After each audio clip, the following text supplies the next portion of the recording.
Howdy, hello, and welcome back. So today's video is yet another segment of the Preferred Few with a special little announcement at the end, but stay tuned for that. Today's very special guest is an icon and legend in the Atlanta film scene. Please welcome to the show, the one, the only.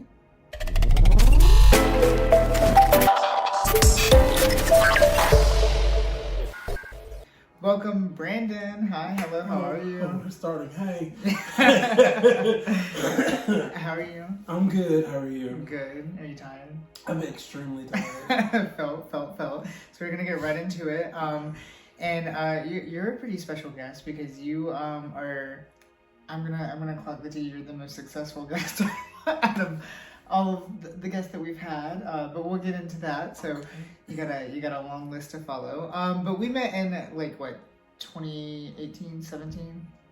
18, 19, I believe. Mm-hmm. And you are, just to put it out there, you're my brother's roommate / ex-husband / serial killer / best friend. All of friend. those things. But Auburn. It was, Auburn or Opelika, same thing. Same thing, yeah. But it was the summer of 2018, I think 2017, something like that. Do you have any memories of that summer? Yeah. I had just came back from Los Angeles that summer, Mm-hmm. which is how I ended up meeting Dre. Mm-hmm. So yeah. So we met in Auburn, and then we started working together, and yeah. Oh, we all worked at Pyros. I forgot about that. Mm-hmm. And now Little Pyros is closed down. But you're originally from a small town in Georgia, correct? In the middle of nowhere. Yes. The town's called Chester. I can never remember the name of the town. How was it like growing up there? I mean, I don't want to say it was boring because I have tons of memories from it, but I mean, it was literally a small town. Mm-hmm. Everybody knew everybody. Yeah, like I would get in trouble at school, and before I got home, my mom would already know about it. Family members who work at school would call her and tell her. So I mean, it was just a small town. And when did you realize, what was your exposure to queerness? Was it in Chester or was it later on down the road? Yeah, it was in Chester. Mm-hmm. I don't know, the first time I saw a gay person because, people weren't always out. But, I do know that there were older men where I was from that I would notice things about them. They didn't seem as masculine as other people would. But yeah, at a very early age, I noticed things. Yeah. Got you. When did you come out in Chester? Or did it take a minute? In 9th grade. Mm-hmm. It wasn't a big whole come out because I felt like everybody already knew anyway. But there was a senior, we were in chorus together, and the senior had wrote me a letter about a dream he had about me. And my mama found it and came and picked me up from school one day, and that was it. And I always felt like as long as my mama knows, then I don't care. Yeah. And your mom's pretty open with the queerness. Yes, she is. She's down with the gay. She's down with the gay. Was Beyonce an inspiration in your coming out? Did you look at Beyonce in your early years and go, I want to be like her? I wouldn't look at her and say she was an inspiration in coming out per se, but I mean, yeah, I wanted to be Beyonce all the time. Absolutely. I used to do concerts in the front yard by myself with the lawn chairs and would hold the water hose, the thumb on the water hose to shoot water like fireworks. So, I mean, yeah, in the back of my mind, she's always been a part of it. And that's how you know you're a little gay boy from Chester. Absolutely. What's always been in your obsession with Beyonce? How do you remember what song from Beyonce or Destiny's Child? If it was that long back. It deep. Uh-huh. I don't know a specific song. I just know I love Destiny's Child. Mm-hmm. Which so you're an OG. Yeah. Which in part I always loved Beyonce, but I also love Britney Spears, Christina Aguilera, NSYNC, Backstreet Boys, that whole entire era of music. That was what I grew up in. Mm-hmm. Do you think seeing that time of music had an influence with your videography, your filmography, your love for filming? I think my love for it's kind of weird. It's not necessarily a love for filming for me. It's a love for having the story and getting the story itself out. At a very early age, I used to love watching the BET awards, and everybody in my area used to like watching it too. But no one wanted to watch the show; they just wanted to see the performances. So I used to use the VCR and would record Paul's black screen, and make like a compilation of just the performances and things like that. So after a while, I didn't know what I was doing. I just knew I was just cutting up parts of the thing. And then you start seeing people like Tyler Perry start coming out when I was in high school. So then I was able to start putting a name to what I was doing. So I was editing, and then I got the little video camera from Walmart that would record like 5 minutes and things like that. So I think it all just played a part in it. Yeah, I do think it's really cool that you said you were talking about the BET Awards and the performances and how I don't know, just the cinematic, or I guess you would say what is it, modern pop culture of that time. Be it old? No, I'm just kidding. Was a little bit of an inspiration to you, because that's. I feel like not a lot of people would see that as an inspiration. They would just say, "Oh, I just like." I wanted to be a director. I wanted to be, a photographer, so on and so forth.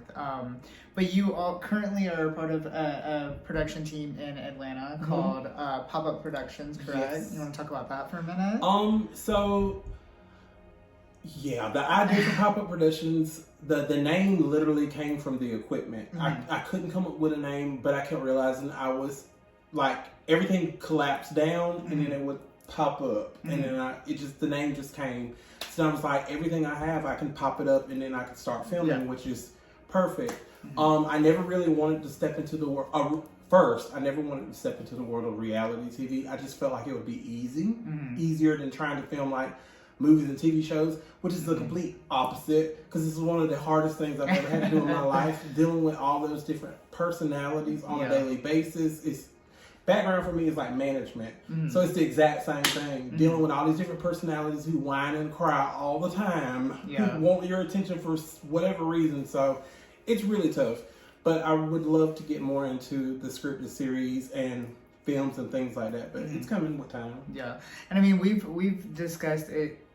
Even discussions take forever, and the planning of it, and the gathering of everything, and especially like I can imagine having to create a storyline, like if you wanted to make like a non-fictional movie or a series, or I would literally go insane. But speaking of that, you have like you were mentioning, reality show on now called Set It Off Atlanta, correct? I was about to say you're wearing the merch. What season is it currently on? Technically this will be the 3rd season. We consider it the 2nd season because the first one, I call it like a pilot season, even though pilot's supposed to be for like a singular episode. But I didn't know if I was going to succeed at it, or even if I was going to like it. So that's why I call it the pilot season, because it was a trial for me. Yeah. But it's just a group of queer individuals who have different talents, business, and aspirations, and you just see them trying to work together to some capacity. And then all the drama just unfolds from there. I was about to say, one, it's queer people in Atlanta, so there's definitely going to be drama. Definitely. And then two, they know they're on TV, so they're going to want to start drama sometimes. But where was the inspiration for starting that? Did you have like any close connections that you were like, yes, I want to see them on the screen, or was it just more so? Did y'all have a casting call for it? We did. Very first season, anytime we've ever done anything, there's always been some form of casting in it. The inspiration for me was something that I noticed I didn't see at an early age, which were people who I don't like when people say look like me, sound like me, but in that sense, who represented a community that I knew I was a part of, but I didn't see like a group of those individuals. So that was something that I felt like was needed, and I didn't see it. So I was like, why don't I do it myself? Surely, like around the time that I started doing it, I started noticing that it was being showcased in other places, but I didn't let that stop me from wanting to still show my perspective of it as well. And I mean, especially in the area, like I feel like in Atlanta, and I could be wrong because once again I don't live in Atlanta, but you have the Real Housewives of Atlanta, but I feel like there's no queer reality show when it comes to that formation or that format. And Atlanta is such a huge queer capital. Mhm. There's so many, let alone drag shows, but queer people in general. So yeah, and then you had like Todrick Hall with Oh my god. what was it? Friends of WeHo or something like that. Yeah, real friends of WeHo. Yeah. Yeah, that's what it was. Interesting. I mean, I liked the show. I really did. But I loved Todrick Hall to begin with. Yeah. But I thought it was a really good idea. I think I don't think that they took into consideration how much people love Drag Race. Mm-hmm. So trying to ride the coattails of Drag Race, let alone not even riding it, cutting some of the coattails of Drag Race literally. and riding it. I think that angered a lot of people, and I think that just made it easier for them to just let go of it. Mm-hmm. Versus if it would have, if it wouldn't have tried to necessarily ride it or cut some of it off, it had its own night or whatever. I think it could have caught on. I still think it can. Yeah. I mean, I love Brad Goreski. Mm-hmm. I love Brad too. He is so funny. Incredible. But my issue is I feel like kind of what you were saying, riding the coattails. I almost feel like it was kind of forced. You know what I mean? Okay. They were like, here you go. I don't want to say like forced, but it was kind of like shoved down the throats of queer people. I also think it would work better if it wouldn't have been with people who were so well known already. Yes, because people already had their perceptions of Todrick and Brad and whoever else was on there. People already did or did not like them for whatever reason. So if you would have did it more so like you do any other show, like The Real World or something like that, these are people who aren't so well known. But I know that we live in this era now where everything is about followers and likes and things like that. So they're gonna want people who already have that platform, and so I get it. But it's in the sense of it was a lot of Drag Race fans, like you mentioned earlier. Todrick also has a very controversial past at the moment. So yeah, it was very easy. It was a very easy target, unfortunately. Yeah. You were also, like you mentioned earlier, a California. Only for a year. A year? I wouldn't consider myself like. What year was that? It was 27 into 18. Right? Yeah. 17 into 18. I was like 27. Sorry, 2017 into 2018. Wow. Did you enjoy living in Cali? I loved it. It wasn't the best. Like, I mean, anyone looking at my experience would be like, "Wait, you should not have enjoyed your time there." But I did. It was big. I learned a lot while I was there. I saw a lot, and I just kind of was all over the place. But I mean, I survived it, so yeah. I was about to say, I've heard a lot of stories of how hard it can be in Cali. Absolutely, and it's super expensive. So. Yeah, I was about to say, $10 for a Powerade and 6 Flags is already enough for me. I went there literally with no money in my pockets. I got my last paycheck from work. I looked up flights. I saw how cheap they were. Matter of fact, the flight round trip was $80, and I booked a round trip flight and didn't go back. So, yeah, I just made it happen. And you moved to Alabama after that? Yes. What? Why? Well, I was on my way. I was riding the Greyhound bus, and I was on my way back to Georgia. I mean, back to Georgia. Yeah, back to Georgia from Alabama, and my best friend at the time was back in Alabama, and I just got off the bus there. Yeah. And it was in Auburn? Yeah. Choices were made. It was definitely choices. I mean, we love Auburn, I guess, but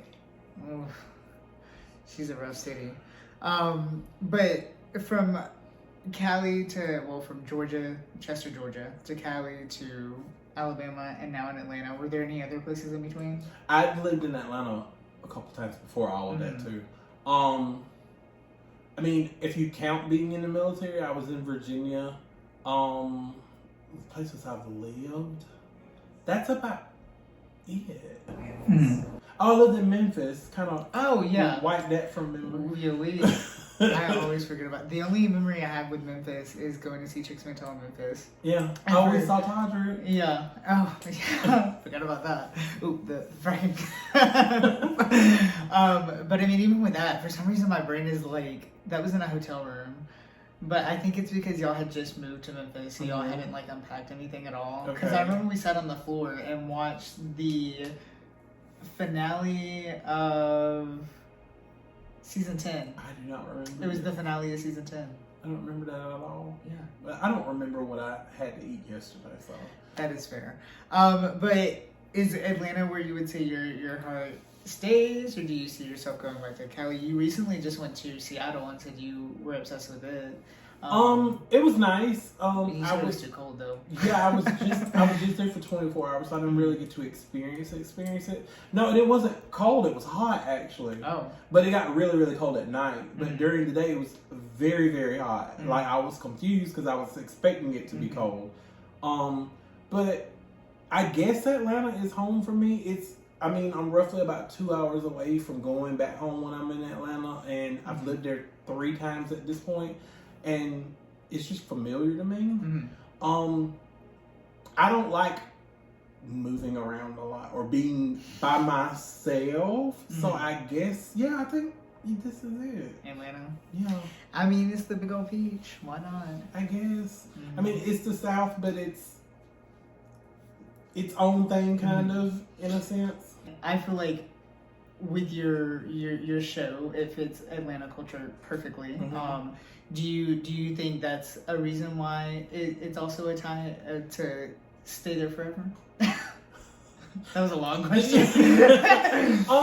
I mean, I guess in a sense, to me, Atlanta culture is what you make of it because it's a melting pot of all different kinds of people and experiences and things to begin with. So, I mean, even with the cast, most of them aren't even from Atlanta. They have migrated to Atlanta, which to me is a great representation of Atlanta in itself as well. So, I mean, I guess the show itself is a great representation of what Atlanta looks like and the vibe and feel that you get from the city of Atlanta. But and I also like that it's still a very young city at the same time. So there's always constantly new people and new things happening all the time. So, yeah, when I think of Atlanta, I think of immediately diversity, but I think when I think of culture, I think very underground, very like 90s hip hop, and with a little twist on it. Yeah, I love the culture of Atlanta. Do you see any other like productions happening in Atlanta that you might be catching a hand onto? Oh, that I want to do? Oh, I want to do so much stuff that's ridiculous, but at the same time I get in my own way because I just be tired all the time. But no, I want to do, like I said, I want to do scripted series. I want to do films. I would love to do different variations of reality TV as well. This experience is a very love-hate kind of thing with me because some days I love it. Like I'm so excited to do it, and then other days I hate it and I can't wait for it to be over with. So yeah, it's a lot of other things that I want to do. I totally get that. Do you ever see yourself like doing a little online competition, hosting a little online competition? Online competition? Like what? I mean, not like an online competition. I guess it would be like what is the Big Brother? Oh, like everybody in the house and vote people out and all that kind of stuff. I mean, yeah, it's definitely doable. I mean, you just Survivor or something. Yeah, you rent an Airbnb and just go at it. But yeah, that would be pretty fun. Ooh, that but with like nothing but like Atlanta drag queens. Oh God, that would be. They would be stealing wigs, cutting lashes. I could see it. I mean, yeah, it's there's definitely a market for it. Yeah. Do you have any current productions? I know we have Set It Off currently coming out. Yeah, the second episode is going to air this week, so that's going to be going on for a while. Other than that, I have things that I want to start working on. Hopefully, I can get the ball rolling on those things very, very soon, especially in the pre-production aspect of it, and then get the cameras open. I mean, the cameras on and ready to get it done. All right, well, we're going to move on to a little segment I like to call Dumb and Quick. We're going to make it very, very stupid. So you'll have 6 questions with 9 seconds each to answer them. Okay. And if you can't think of an answer, don't be a loser. So number 1, Beyonce has Set It Off Atlanta. Oh, God. Oh, God. That's shady. Set It Off Atlanta. Okay. Shake your head. Okay. Number 2, gummies or nachos? Ooh. That's a good one, too. Nachos. Yeah. I still have your gummies, by the way. Okay. I almost ate them last night. Number 3, California or Atlanta? I'm gonna say California only because I need to experience it more. Okay, that's fair. Yeah. And like I was telling Dre earlier, the first time we went, it was fun because we went to DryCon and that was 2019. I know that was not 2019, it was 2018. Oh, 2018, it was my 16th birthday, okay. I think. It makes sense because Sure. it couldn't have been the other way around because then COVID. Because we went to California for the first time for DryCon, and I don't know, I just felt like we went there for only that, and it was and a lot of people from all over the place come to DryCon, so you don't get to see the locals. Right. And when I went this time, I got to see like everyone, and like it was crazy, and it's so much different than Atlanta. It is very different. Yeah. Oh, yeah. Obviously. But like Atlanta has a bunch of like trans and queer people just walking the streets, or walking the streets of Atlanta. I don't know. The vibes were just so different. Number 4, favorite rapper. Oh my God! I'm just gonna Nicki Minaj. She just popped up in my head, so we're gonna go with Favorite it. favorite song by Nicki. Itty Bitty Piggy. Okay, Yes. that's fair. Number 5, movies or TV shows.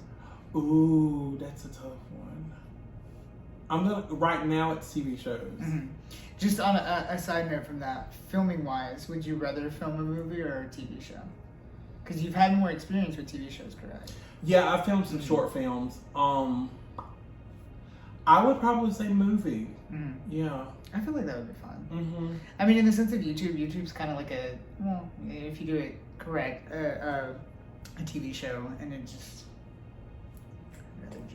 one and call it a day. Number 6, favorite local queen from Atlanta.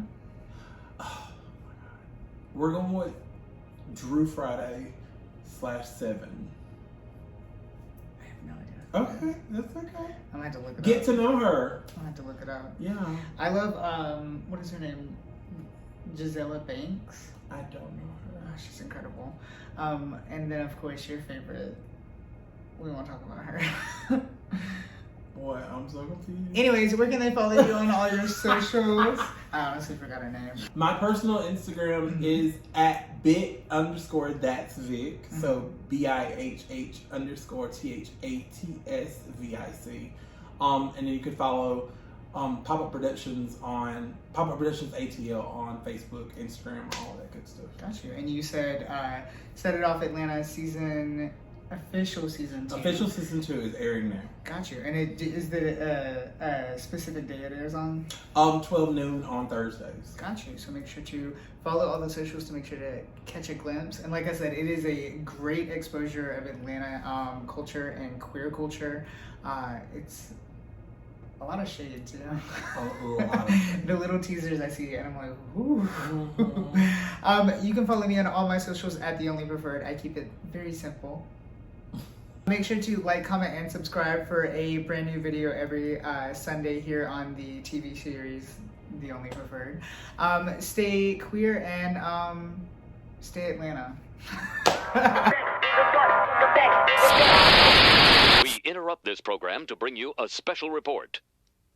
As mentioned in the video, Brandon and I have had the idea for a TV series to show off all of Alabama's drag at its realest for quite some time now. So it is with my honor and pleasure to announce, with the teamwork of Pop-Up Productions and Brandon himself, the one and only TV series called Country Queen, featuring all of Alabama's drag at its finest. So stay tuned for casting updates, casting opportunities, any updates on the show, and of course a brand new video every Sunday here on The Only Preferred.